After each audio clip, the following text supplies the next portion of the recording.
নমস্কার বন্ধুরা, কিচেন মাতা চ্যানেলে আপনাদের সবাইকে স্বাগত জানাই। আশা করি আপনারা সবাই ভালোই আছেন। আমি আজকে আপনাদের সঙ্গে শেয়ার করব একটি ফ্রুট কেক বা ফ্রুট কেকের রেসিপি। কাল 25শে ডিসেম্বর, সবাই কেক খান, তাই এই কেকের রেসিপি শেয়ার করছি। যার জন্য আমি ড্রাই ফ্রুট নিয়েছি, দেখুন আমন্ড নিয়েছি, কাজু নিয়েছি, সেগুলোকে ছোট ছোট টুকরো করে কেটে নিচ্ছি।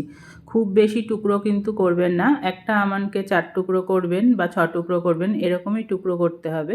আর কয়েকটা মাঝখান থেকে হাফ করে রেখেছি ওপরে সাজিয়ে দেওয়ার জন্য। যাই হোক, এবার ড্রাই ফ্রুটগুলো একটা বাটিতে নিয়ে নিচ্ছি। আমি এখানে আমন্ড কাজু নিলাম, তারপরে নিলাম কালো কিশমিশ, প্লেন এমনি কিশমিশ, সেগুলোকে ভালো করে আমি ধুয়ে নিলাম একসাথে। এবার এর মধ্যে দিয়ে দিচ্ছি 1 মুঠো টুটি ফ্রুটি। টুটি ফ্রুটি 3 কালারের দিয়েছি। তার সাথে আমি দিলাম কিছু পামকিন সিডস আর সানফ্লাওয়ার সিডস। আপনাদের কাছে ড্রাই ফ্রুট যে কটা জিনিস থাকবে সে কটা দিয়েই করতে পারেন। এবার এগুলো আমি অরেঞ্জ জুসের মধ্যে ভিজিয়ে রাখবো ঘন্টাখানেক মতন। অরেঞ্জ জুস এরকম প্যাকেটজাত হলেও হবে, আর যদি না থাকে কমলা লেবুর রস বার করে নিলেও সেটাতে আরও ভালো হয়। এবার কেকের জন্য চিনি ক্যারামেল করে নিতে হবে। আমি এখানে ব্রাউন সুগার নিয়েছি, আপনারা যে কোনো চিনি নিতে পারেন। এখানে টোটাল হাফ কাপ চিনি লাগবে, তার হাফটা আমি এখানে ক্যারামেলাইজ করে নেব, আর বাকিটা এমনি ব্যাটারে দেব। যাই হোক, চিনিটা এরকম দেখবেন ফ্রাইং প্যানে দেওয়ার সঙ্গে সঙ্গে এরকম গলে যাবে 1 মিনিটের মধ্যেই। তারপরে যখন এরকম ফেনা ফেনা হয়ে যখন জিনিসটা লাল হয়ে আসবে, একদম পুড়ে যায় না যেন, এই অবস্থায় আসলেই আর একটুখানি ফুটলেই সঙ্গে সঙ্গে আঁচটা কমিয়ে দিয়ে এরকম অল্প অল্প করে জল ঢেলে এটাতে দেখুন খুব সুন্দর একটা কালার চলে আসবে। এর থেকে বেশি যেন না হয়, তাহলে কিন্তু আবার তিতো হয়ে যাওয়ার চান্স থাকে। এইটা খুব সাবধানে করতে হবে এই কাজটা। দেখুন কত সুন্দর রঙটা তৈরি হয়েছে। আমার কিন্তু ক্যারামেল সস একেবারে রেডি। এবার দেখুন সমস্ত কিছু কেকের জন্য আমি মেজারিং কাপে মাপ করে নিয়েছি। দেখুন চিনি, সাদা তেল, বেকিং পাউডার, বেকিং সোডা, তার সঙ্গে নিয়েছি আটা। আমি কিন্তু এটা আটা দিয়েই করব। এবার যাই হোক, হাফ কাপ দুধটা নিয়ে, রুম টেম্পারেচারে থাকা দুধ, তার মধ্যে হাফটা পাতিলেবুর রস দিয়ে নাড়িয়ে নিয়ে এটাকে এক সাইডে রেখে দেব। এটা কিন্তু ছানা কেটে যাবে। এবার আমি একটা বড় কাচের বাউল নিয়ে নিলাম। এর মধ্যে প্রথমে আমি যে চিনিটা অবশিষ্ট ছিল সেটা দিয়ে দিলাম, আর দিলাম সাদা তেল। সাদা তেলটা 1/4 কাপের মধ্যে তার থেকেও একটুখানি কম নিয়েছি আমি তেলটা। খুব বেশি তেল কিন্তু লাগে না কেক বানাতে। এবার এই চিনি আর তেলটাকে ভালো করে একটুখানি সময় মিক্স করে নিয়ে এবার আমি এই দুধটাও ঢেলে দিলাম, যেটা দই হয়ে গেছে। এবার এগুলোকে খুব ভালো করে মিশিয়ে নিতে হবে। দেখুন যখন এরকমভাবে মিশে যাবে ততক্ষণ এটাকে মেশাতে হবে। এবার এটা পুরো দুধ আর তেল, চিনিটাও গলে গেছে ভালো করে। এবার এর মধ্যে আমি যে ড্রাই ফ্রুটগুলো ভিজিয়ে রেখেছিলাম সেগুলো সমস্তটা দিয়ে দিলাম, দিয়ে ভালো করে মিশিয়ে নেব। কেকের ব্যাটার তৈরি করার সময় এই পর্যায়ে যা একটুখানি ফ্যাটাতে হয়, তারপরে কিন্তু আর ফ্যাটানোর ব্যাপার থাকে না, তাহলে কিন্তু কেক বসে যায়। এবার দেখুন আমি এখানে দিয়ে দিলাম 1.5 কাপ আটা। তার সঙ্গে দিলাম আমি 1 চামচ বেকিং সোডা, এই 1 চামচ বেকিং পাউডার, আর 1/4 চামচ বেকিং সোডা। আমি এখানে 1.5 চামচ বেকিং পাউডার দিলাম, যেহেতু আমি 1.5 কাপ আটা নিয়েছি। এবার দিলাম 1/4 চামচ দারচিনির গুঁড়ো। এইটা কিন্তু অপশনাল না, এটা মাস্ট, এটা দিতেই হবে। দারচিনি না থাকলে আপনারা জায়ফলের গুঁড়োও 1 চিমটে দিতে পারেন।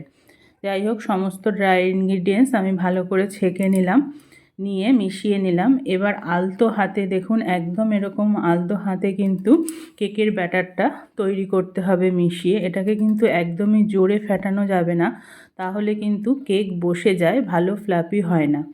এবার এর মধ্যে আমি যে ক্যারামেল সসটা তৈরি করে রেখেছিলাম সেটাও এর মধ্যে দিয়ে দিলাম। দেখুন ক্যারামেল সসটা দেওয়ার পরেই রঙটা কত সুন্দর হয়ে যাচ্ছে কেকের।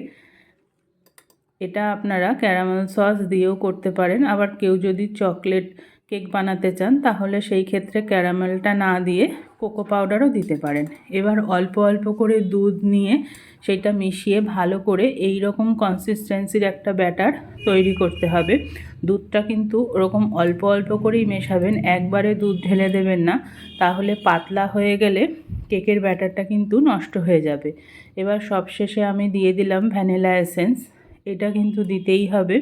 ভ্যানিলা এসেন্স দিয়েও এবার ভালো করে কিন্তু যাতে কোনো রকম লাম্পস না থাকে সেই পর্যায়ে অবধি ব্যাটারটাকে মিশিয়ে রেডি করে নিতে হবে। দেখুন আমার ব্যাটার রেডি। এবার আমি একটা কেক টিন নিয়েছি, আমি এখানে হার্ট শেপের কেক টিন নিয়েছি। এর মধ্যে আমি তেল দিয়ে ভালো করে টিনটাকে তেল ব্রাশ করে মাখিয়ে নিচ্ছি চারিদিকে। আর তার মধ্যে আমি একটা বাটার পেপার মাপ করে কেটে নিয়েছি, সেই বাটার পেপারটা ভালো করে এর মধ্যে ঢুকিয়ে চারিপাশে সাইডগুলোতে আঙুল দিয়ে দিয়ে ভালো করে কিন্তু বসিয়ে দিতে হবে, তাহলে কেকের আকারটা ঠিক হবে।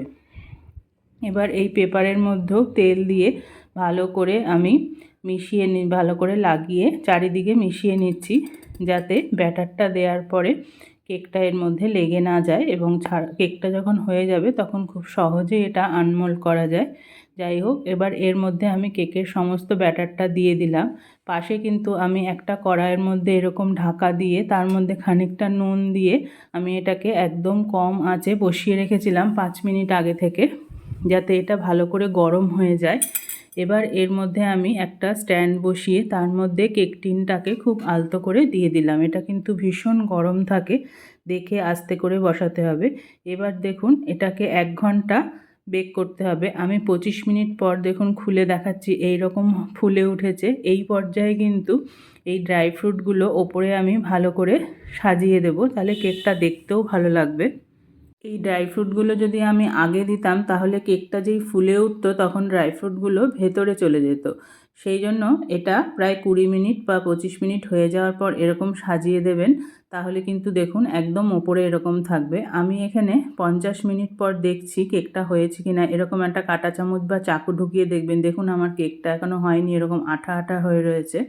তাই আমি আরও কিছুক্ষণ করে নিলাম। আমি 1 ঘন্টা পর দেখুন আবার চামচটা ঢুকিয়ে দেখেছি, এবার কিন্তু আমার চামচটা ক্লিনভাবে বেরিয়ে গেল। তার মধ্যে কেক আমার রেডি। এবার এটা 1 ঘন্টা পর আমি আনমোল্ড করে দেখাচ্ছি আপনাদের। প্রথমেই তো গরম থাকে, তখন আনমোল্ড করা যায় না। 1 ঘন্টা পর খানিকটা ঠান্ডা হয়ে গেছে, এখনও কিন্তু কেকটা অনেকটাই গরম আছে। এরকম একটা থালা বা প্লেট ওপরে দিয়ে আস্তে করে চারপাশ দিয়ে ছাড়িয়ে উল্টে দিলেই কিন্তু কেকটা খুব সুন্দর বেরিয়ে আসে। দেখুন এবার আমি এই যে বাটার পেপারটা লাগিয়েছিলাম সেটা আস্তে আস্তে করে ছাড়িয়ে পরিষ্কার করে নিচ্ছি। দেখুন আমার কেকটা নিচ থেকেও কতটা সুন্দর তৈরি হয়েছে। আমি আপনাদের দেখুন হাত দিয়ে ধরে দেখাচ্ছি, যদিও এখনও খুব গরম, খুব সুন্দর নরমও তৈরি হয়েছে। আমি কেকটাকে আপনাদের কেটেও দেখাচ্ছি, ভেতরটা কত সুন্দর ফ্লাপি হয়েছে। ডিম ছাড়াই কিন্তু খুব সুন্দর ফ্রুট কেক আমাদের তৈরি হয়ে গেছে, একদম দোকানের মতন। তো আপনারাও এইভাবে বাড়িতে বানিয়ে খান, খেয়ে দেখবেন কেমন লাগে। ভালো লাগলে একটা লাইক অবশ্যই দেবেন, আর আমার চ্যানেলটি কিন্তু সাবস্ক্রাইব করতে ভুলবেন না। তাহলে সবাইকে জানাই মেরি ক্রিসমাস। আজ আসি, নমস্কার।